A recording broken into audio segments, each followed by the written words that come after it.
Brigada News FM. The Music and News Authority is now broadcasting in different major cities in the Philippines.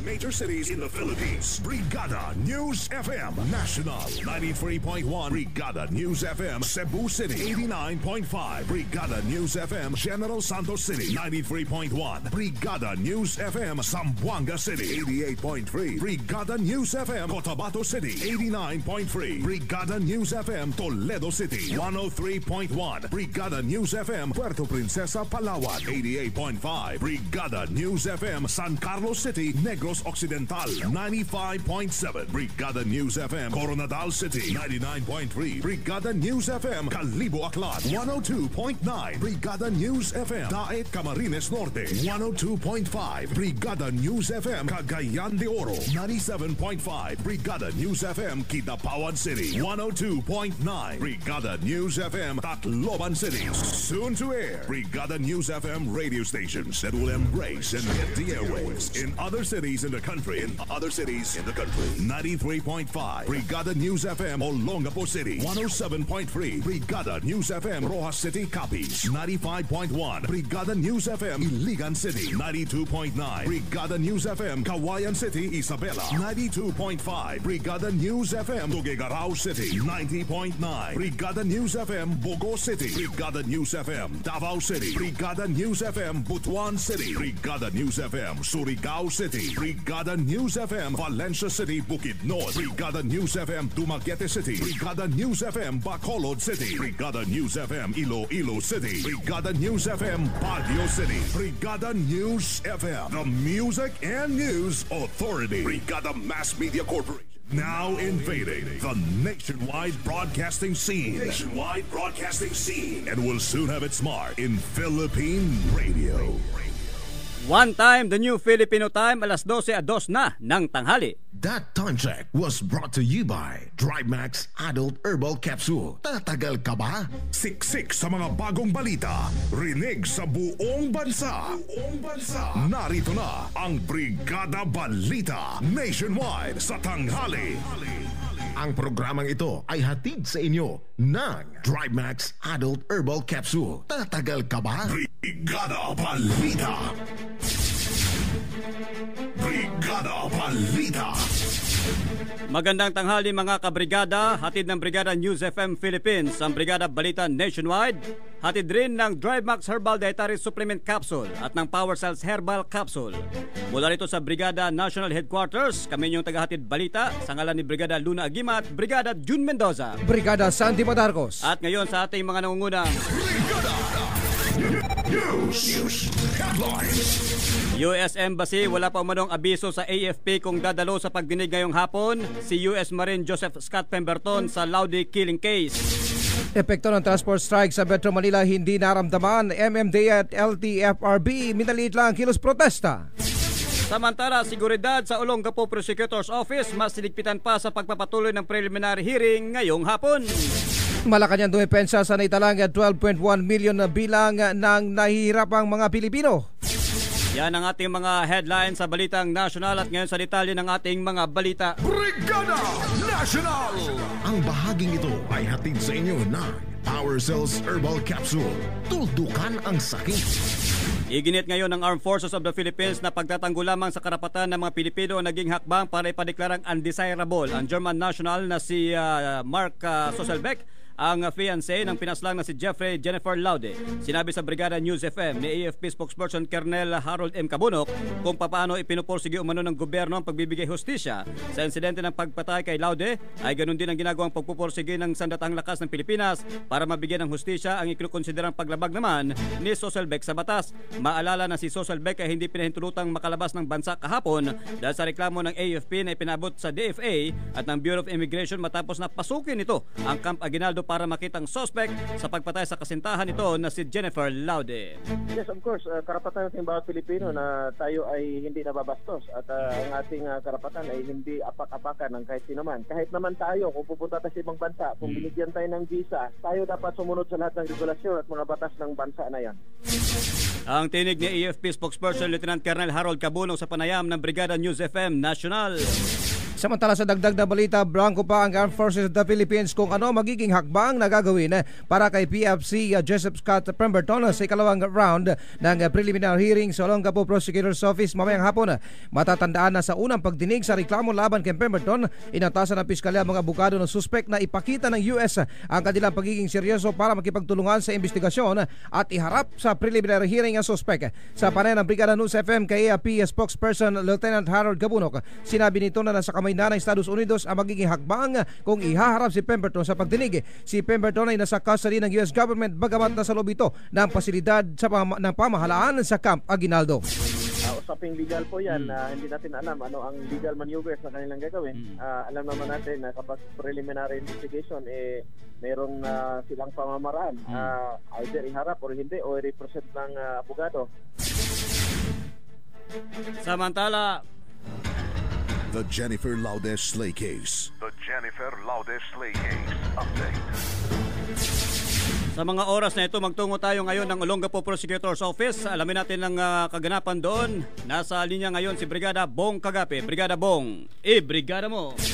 Brigada Live Report! Inihahanda na ng pamilya ni Jennifer Laude ang kanilang magiging apela sa Korte Suprema para hilingin ang pagkustodihan ng gobyerno ng Pilipinas kay U.S. Marine Private First Class Joseph Scott Pemberton.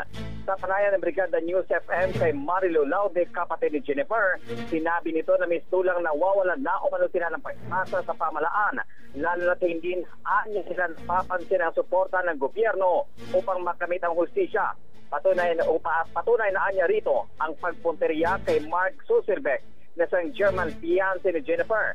Kaugnay nito, umaasa naman ang pamilya Laude na lalo pang mapabilis ang pag-usad ng kaso habang nakahanda na rin ang mga ito para sa pagdalo ni Pemberton mamayang alas 2 ng hapon.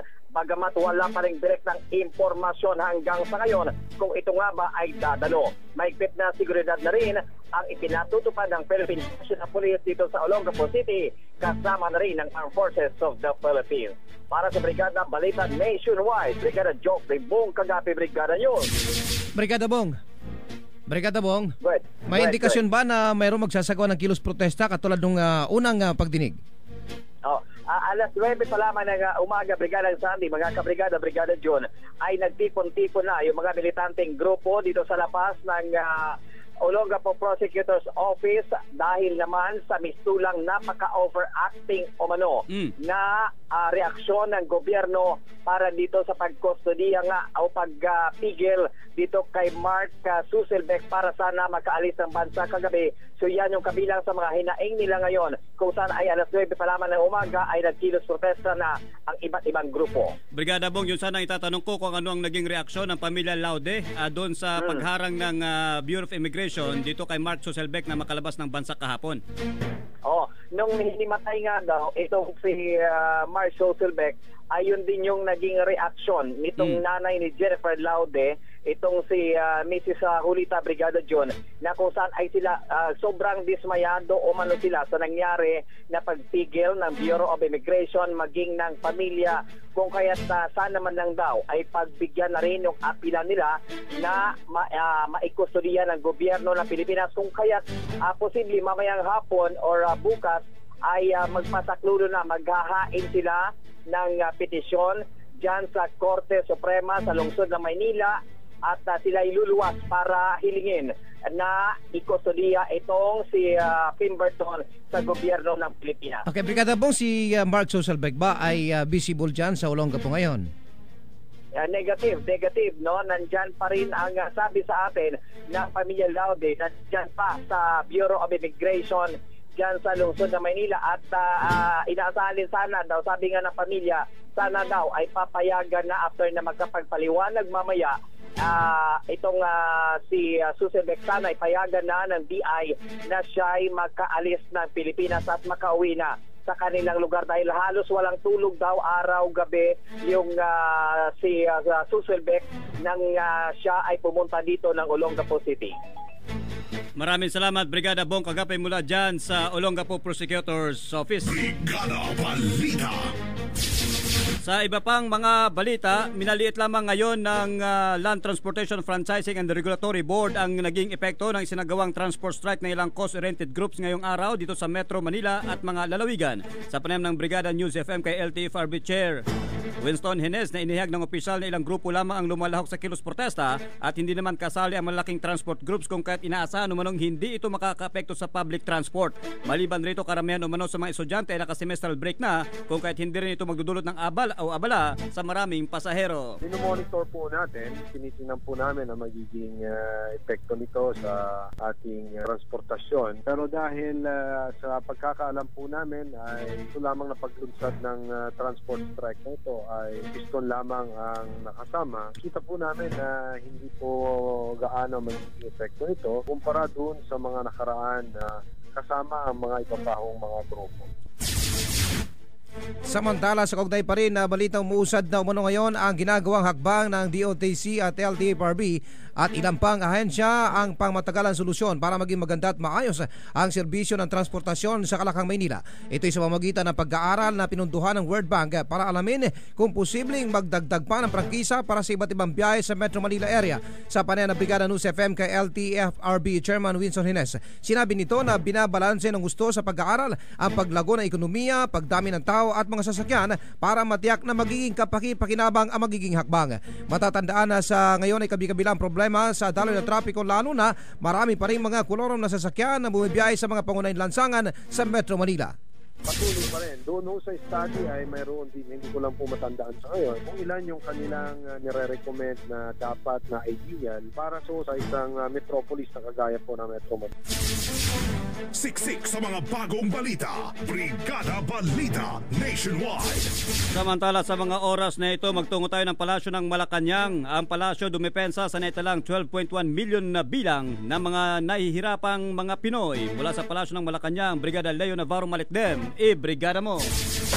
Brigada Live Malacanang sa patuloy na mataas na bilang ng mga pamilyang Pinoy na naniniwalang mahirap sila base naman sa latest survey ng Social Weather Station. Sinabi ni Presidential Communications Secretary Sonny Coloma na base sa 2015 national budget, madadagdagan ang bilang ng mga mabibiyayaan sa Conditional Cash Transfer Program. Maliban anya sa pagiging prioridad ng mga mahihirap, nakasentro din ang gobyerno sa mga lugar na disaster prone dahil sila ang mga madalas na nadadaanan o nadadaanan ng kalamidad. Una nga dito ay lumabas sa survey ng SWS na 12.1 million Filipino families o katumbas ng 55% ng mga respondents ang nagsabing sila ay mahirap base naman sa sinagawang survey noong September 26 hanggang 29. Bagamat wala itong pagbabago kumpara sa June survey, mas mataas naman ito ng 3% sa kaparehong panahon noong 2013 na nakapagtala ng 52%. Mula sa Palasyo ng Malacanang, para sa Brigada Balita Nationwide, Brigada Leo Navarro Malikdem, Brigada News. Samantala, sa panghuling balita ng Balitang National sa ating Brigada Balita Nationwide, humingi ngayon ng public apology si Camarines Norte Governor Edgardo Tallado matapos ang issue nito sa kanyang misis at sinasabing sex scandal. Kasabay ng sinagawang flag raising ceremony ngayong umaga, umapila rin si Tallado sa publiko na wag sanang husgahan. Kasabay nito, muli ring hiniling ng gobernador na galangin ang kanilang privacy habang sinisikap umano nito na maayos ang problema nilang pamilya. Maalala na mismo ang misis nito na si Josefina ang nagbulgar sa niya sex scandal ng mister na naging dahilan kung bakit nagtago ito ng ilang araw. Samantala, kinumpirma naman ngayon ng Malacanang na dumulog ang may bahay ng gobernador kay Interior Secretary Mar Rojas sa kaukulang assistance dahil umano sa natatanggap itong banta mula sa mister. Ayon naman kay Presidential Communications Secretary Sonny Coloma, nangako naman si Secretary Rojas na gagawa nito ng kaukulang aksyon ang kaso ng gobernador. Siksik sa mga bagong balita. Brigada Balita Nationwide. Brigada Balita. Mga kabrigada, live mula rito sa Brigada National Headquarters. Yan ang unang bahagi pa lamang ng ating pagbabalita. Tuloy lamang ang pakikinig sa Brigada News FM para sa iba pang mga importanteng balita sa inyong mga lugar ngayong tanghali. Para sa Brigada Balita Nationwide, hatid sa atin ng DriveMax Herbal Dietary Supplement Capsule at ng Power Cells Herbal Capsule. Ito inyong mga kabrigada. Brigada June Mendoza at Brigada Sandy Madarcos. Alright, maraming salamat at Buenos Dias Pilipinas. Buenos Dias, Kabrigada! Kataw anak!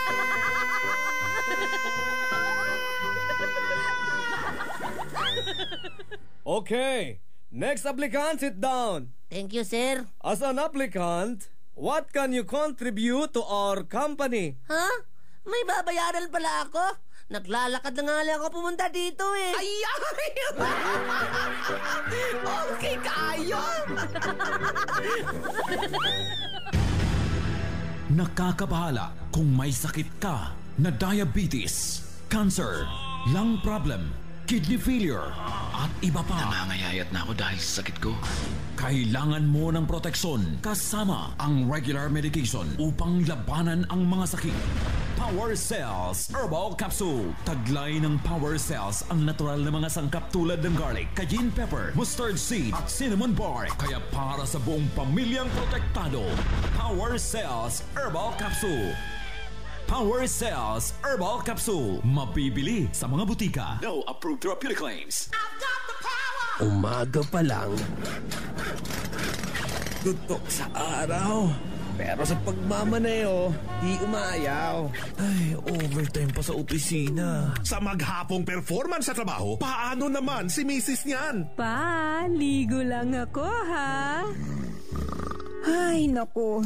Tinulugan na naman ako. Wala nang time kay Mrs.? Mag-exercise ka kasi. Kumain ng tama at mag-Drive Max Herbal Dietary Supplement Capsule na may tongkat ali, ginseng at ginkgo biloba. Pa, ligo lang ako ha. Ready ka ba? Anytime. Drive Max Herbal Dietary Supplement Capsule. Now available at Watson's, South Star Drug, and other leading drugstores nationwide. No approved therapeutic claims. Mag-text o tumawag sa 0932-282-8805 para sa karagdagang impormasyon. Ang Power Cells Herbal Capsule at Drive Max Dietary Supplement Capsule ay available na sa South Star Drug, Watson's Drugstore, Carlos Drug sa Quezon, The Generic Express Pharmacy, Lipa, Batangas. Panahon na naman ang tag-ulan. Kabrigada, madulas sa daan. Huwag humarurot sa pagmamaneho nang hindi malagay sa alanganin ang buhay mo. Isang paalala mula sa Drive Max Herbal Dietary Supplement Capsule at ng Brigada News FM, the Music and News Authority.